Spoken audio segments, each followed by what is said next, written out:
नमस्कार दोस्तों। भीम के पुत्रों की कहानी। भीम के 3 बेटे थे, जिनमें से एक ने दिया था कुरुक्षेत्र के युद्ध में महाबलिदान। महाभारत के योद्धा और 5 पांडवों में से भीम की 3 पत्नियों से उन्हें 3 पुत्र प्राप्त हुए। दुर्भाग्य से इन तीनों पुत्रों में से कोई भी जीवित नहीं बचा।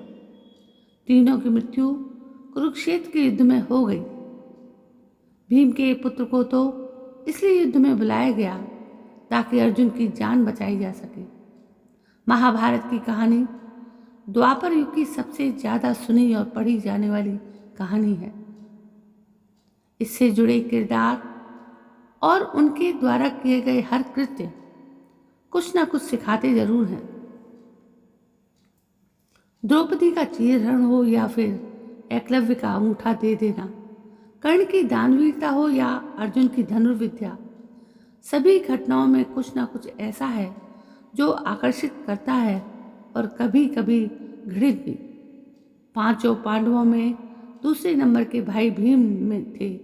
माना जाता है कि भीम में केवल अकेले 10,000 हाथियों का बल था। लोगों में आज भी भीम के बल को लेकर तो कई कहानियां प्रचलित हैं, लेकिन कोई भीम से जुड़ी अन्य बातों पर लोगों का ध्यान कम ही गया है, जैसे भीम ने कितनी शादियां की और उनके कितने बच्चे थे।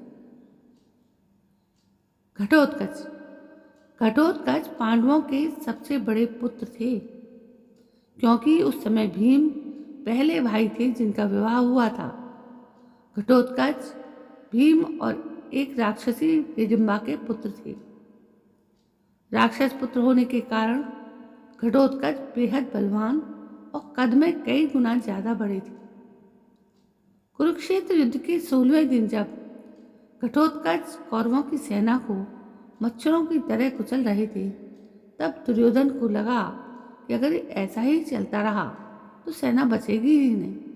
इसलिए दुर्योधन ने कर्ण से कहा कि जो इंद्र का दिव्यास्त्र तुमने अर्जुन को मारने के लिए बचा कर रखा है, वो घटोत्कच पर छोड़ो, अन्यथा अर्जुन को मारने के लिए तुम भी शेष नहीं बचोगे। कर्ण ने भी विवश होकर घटोत्कच पर दिव्यास्त्र छोड़ दिया और इस प्रकार महाभारत के युद्ध में घटोत्कच के महान बलिदान ने अर्जुन को बचा लिया।